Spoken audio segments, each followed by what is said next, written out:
When you think of the U.S. Civil War, bloody battles and heroic charges probably come to mind.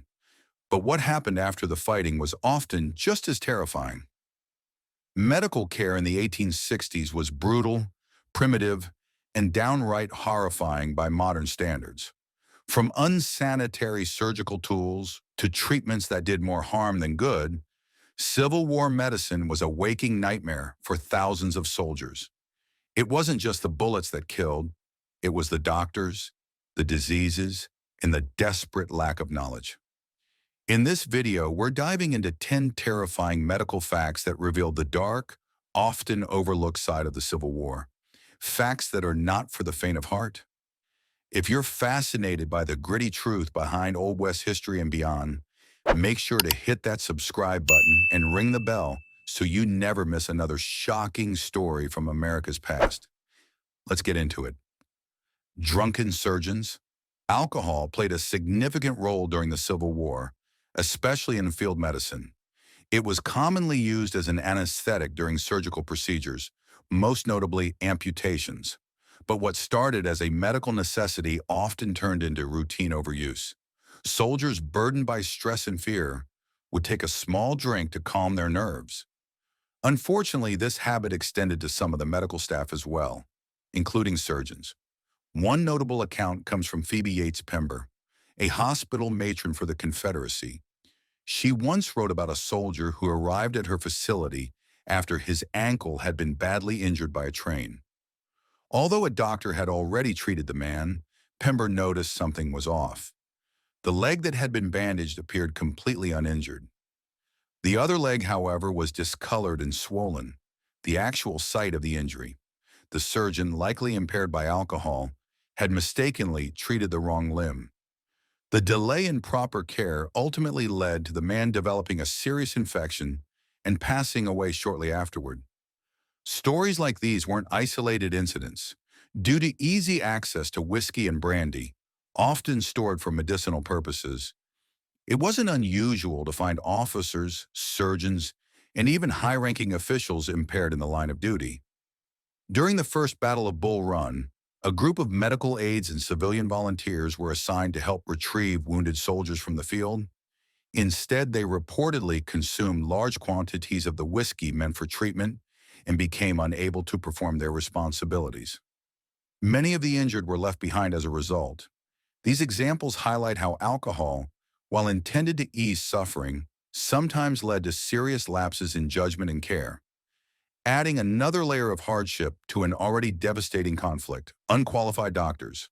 During the Civil War era, medical education in the United States lagged significantly behind that of Europe. While many European institutions offered structured four-year programs, American medical schools typically lasted only 2 years, and the second year often repeated much of the first. Resources and equipment were also limited. For example, Harvard Medical School, one of the nation's leading institutions, did not possess a single stethoscope or microscope until after the war had ended. This reflected the broader challenges facing medical training in the U.S. at the time.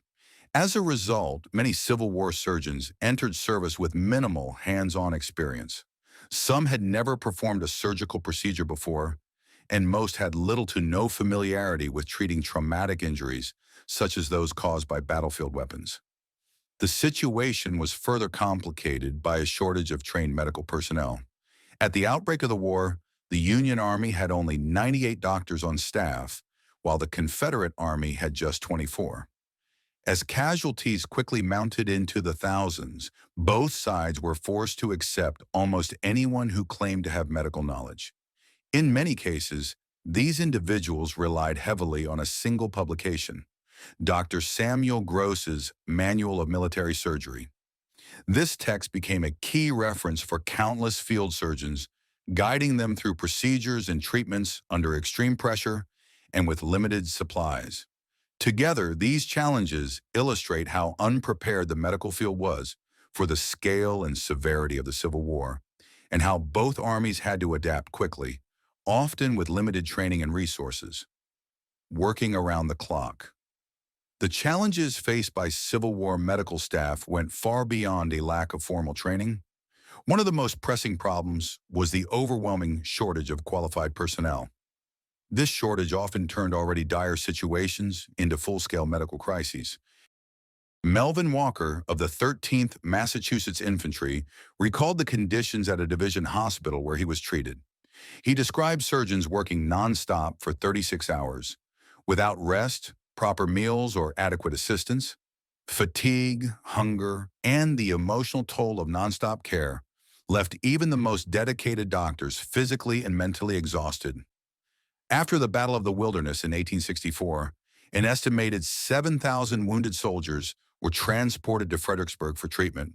The journey was grueling. It took over 24 hours for many to reach the hospitals, as dirt roads were jammed and the ambulances, essentially horse-drawn wagons, were slow and uncomfortable. When the injured finally arrived, they encountered a harsh reality. Only about 40 surgeons were available to care for all of them. The medical teams were immediately overwhelmed. Dr. George Stevens of the 77th New York Regiment described the relentless pace of care. Ambulances arrived constantly, and he noted how the sheer number of patients made it impossible to keep up. The workload was so intense that surgeons themselves were pushed to their physical limits. Under such conditions, it becomes clear why so many lives were lost, not just in battle, but also afterward, due to delays, exhaustion, and the limitations of Civil War-era medicine. Battling the real enemy. During the Civil War, illness became a constant and devastating presence. Diseases such as typhoid fever, pneumonia, measles, tuberculosis, and malaria spread quickly through camps, battlefields, and hospitals. Except for malaria, where quinine provided limited relief, there were no effective treatments for most of these infections. As soldiers became ill, they often unknowingly passed their conditions to others. Overcrowded camps and contaminated water supplies created the perfect environment for outbreaks.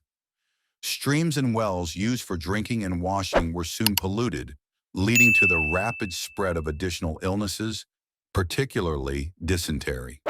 Dysentery alone caused staggering losses, claiming the lives of approximately 45,000 Union and 50,000 Confederate soldiers. Poor sanitation only worsened matters. Medical tools were frequently used on multiple patients without being clean, contributing to cross-contamination. In extreme cases, surgeons were even seen holding surgical instruments in their mouths during procedures, further risking the spread of infection. At a time when germ theory was not widely accepted or understood, even the most well-meaning medical efforts often did more harm than good. Basic hygiene practices, such as hand washing and sterilization, were rarely followed simply because their importance wasn't yet recognized. Of the estimated 620,000 soldiers who died during the Civil War, around two-thirds lost their lives to disease, not direct combat. Prolonged exposure to the elements, inadequate nutrition, and physical exhaustion severely weakened their bodies, making recovery from even common illnesses unlikely. While the battlefield posed its own dangers, the most persistent and deadly threats came from the invisible world of bacteria and viruses long before science had the tools to fight them effectively. The dawn of modern medicine. While the Civil War saw many lives lost due to limited medical knowledge, it also marked a turning point in the evolution of American medicine. Over time, physicians began to recognize the urgent need for improved practices and more systematic approaches to care. Doctors started documenting their experiences and outcomes across hundreds of cases. These records became valuable sources of information that later contributed to advancements in medical understanding after the war had ended. One key lesson involved the importance of cleanliness. In some hospitals, staff noticed that washing bandages in hot, soapy water before reuse led to a noticeable drop in infection rates. Although germ theory was not yet widely accepted, these early observations highlighted the connection between sanitation and improved patient outcomes. This growing awareness laid the foundation for more hygienic medical environments. These efforts, however modest at the time, marked the beginning of formalized sanitation in American hospitals. The war also led to the development of modern emergency care systems. For the first time, organized evacuation of the wounded from battlefields to nearby aid stations became a routine part of military response. These initial triage stations provided basic treatment before patients were moved to field hospitals. This approach introduced the vital concept of rapid response in trauma care. The idea that prompt medical attention could make the difference between life and death became a lasting principle, one that continues to shape emergency medicine in both military and civilian settings today. The Great Anesthesia myth. One of the most widespread misconceptions about Civil War medicine is the belief that patients underwent surgery, particularly amputations, without any form of anesthesia. While amputations were frequent in field hospitals, the idea that they were always performed on fully conscious individuals isn't entirely accurate. In truth, many wounded soldiers were given sedatives, such as chloroform or alcohol, before undergoing surgery. These substances helped dull the senses, leading to partial or full unconsciousness. As a result, patients often did not experience pain during the procedure itself. The intense sounds and cries often associated with Civil War hospitals were frequently from soldiers who had just been told they would lose a limb, moments before any sedative had taken effect. These emotional reactions were common and understandable, given the circumstances. Although sedative use wasn't always consistent or perfectly administered, there are documented cases of effective pain management. One well-known example involves Confederate General Thomas "Stonewall" Jackson. When his arm had to be removed due to injury, he was given chloroform. According to his own account, once the anesthetic took hold, he remembered only the faint sound of the saw and entered a calm, dreamlike state, quietly repeating the word "blessing." While not every surgery had such results, the growing use of anesthesia during the Civil War represented a significant step forward in humane medical treatment. It challenged long-standing myths and helped pave the way for more standardized surgical care in the future. Bizarre medical treatments. Medical training during the Civil War was often limited and outdated, which led to a wide range of ineffective and sometimes harmful treatments. With so little scientific understanding available, many therapies did more harm than good. For example, a common treatment for advanced cases of gonorrhea involved mixing whiskey with ingredients like silkweed root, pine resin, and fragments of blue vitriol, a form of copper sulfate. There is little evidence that this mixture provided any relief or cure. In cases of syphilis, a disease known for causing painful sores, rashes, fever, and neurological issues, physicians often turned to mercury. At the time, mercury was widely believed to have medicinal value. However, we now know it is highly toxic and likely worsened the patient's overall condition. One of the more dangerous misunderstandings involved infections. Many physicians believed that the presence of pus indicated healing, when in fact it was a clear sign of infection. Some even tried to promote recovery by transferring pus from one patient to another, not realizing they were spreading infection. For soldiers dealing with chronic diarrhea, a condition already leading to dehydration, doctors sometimes prescribed chloride of mercury, a substance known for its powerful purgative effect. Instead of helping, this treatment often made matters worse by causing further fluid loss through vomiting and more diarrhea. These practices reflect the limited medical knowledge of the time and highlight how well-meaning efforts could unintentionally contribute to a patient's decline. Despite these setbacks, such experiences eventually pushed the medical community toward more evidence-based approaches in the years that followed. Compassion in Gettysburg. While the Civil War was marked by widespread loss of life, ranging from gunfire to close combat, moments of compassion and shared humanity still found their place, especially within the medical tents and hospitals behind the lines. One such example unfolded on July 1, 1863, during the first day of the Battle of Gettysburg. This single day saw heavy casualties, with thousands injured or killed. As the fighting intensified, Union forces took over the Lutheran Theological Seminary, repurposing it into a field hospital. Although it was designated a Union facility, doctors and volunteers set aside allegiance. Medical staff worked tirelessly to care for anyone in need, including Confederate soldiers and African American troops. The goal was not who they fought for, but how best to relieve suffering. Inside the church, wounded men from both sides were treated side by side.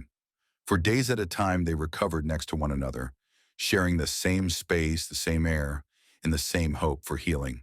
This small structure, transformed by necessity and compassion, sheltered up to 150 injured soldiers at its busiest point.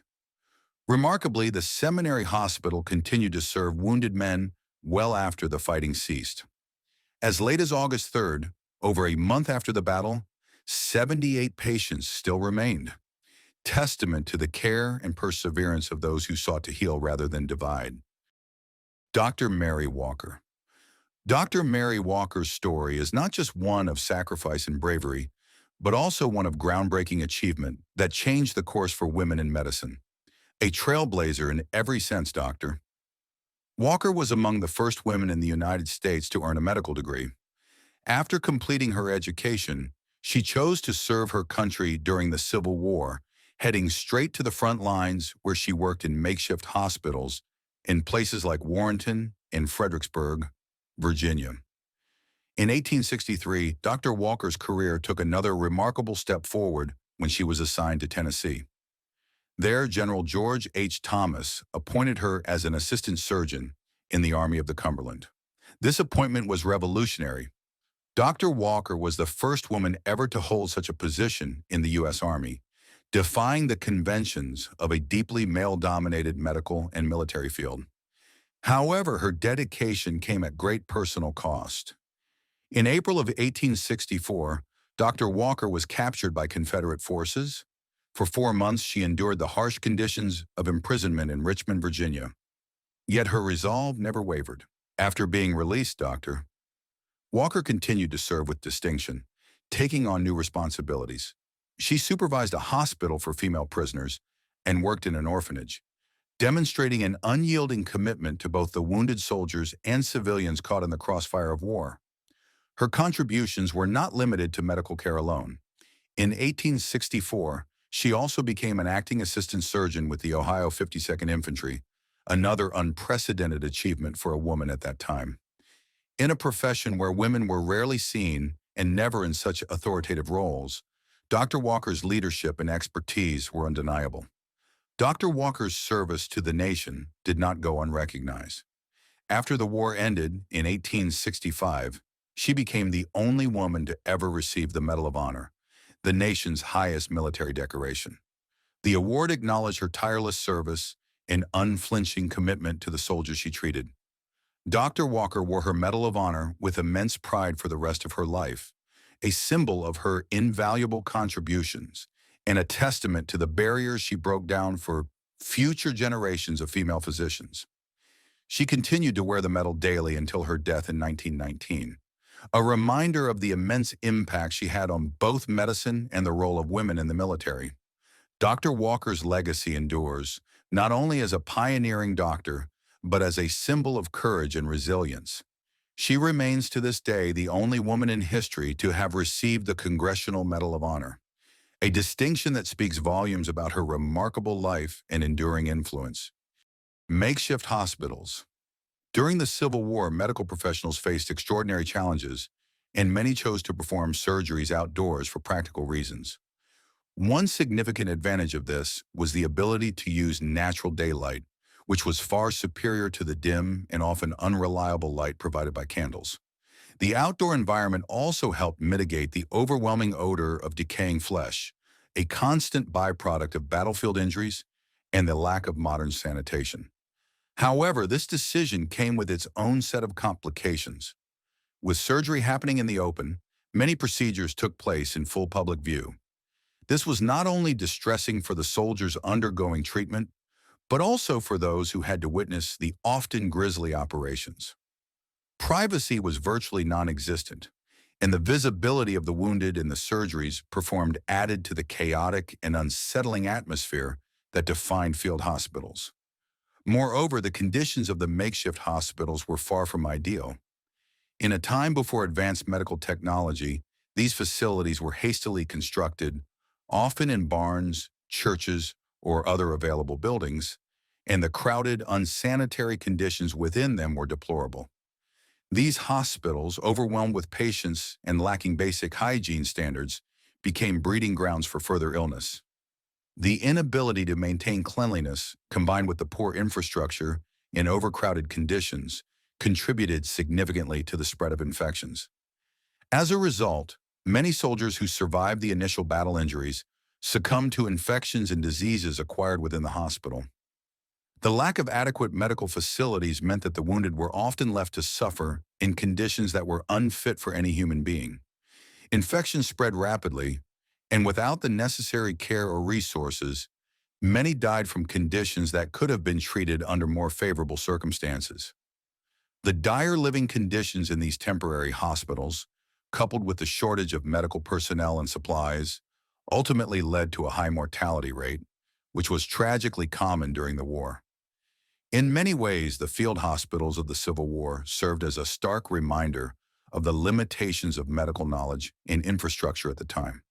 Despite the courage and dedication of the medical staff, the combination of inadequate care, unsanitary conditions, and overcrowding turned these hospitals into places where many soldiers would lose their lives, not from the wounds they received in battle, but from the harsh and deadly conditions of their treatment. The medical conditions during the U.S. Civil War were nothing short of nightmarish, with countless soldiers succumbing not just to their battle wounds, but to the diseases and inadequate care that followed.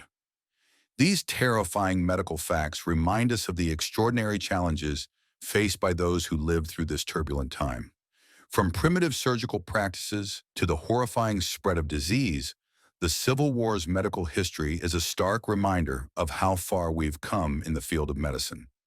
If you found these facts both fascinating and horrifying, make sure to subscribe to our channel for more gripping stories and deep dives into the untold history of the American Old West. We've got plenty more shocking and intriguing content coming your way. Don't miss out. Hit that subscribe button and join us as we explore the incredible and often terrifying past of America's wild history.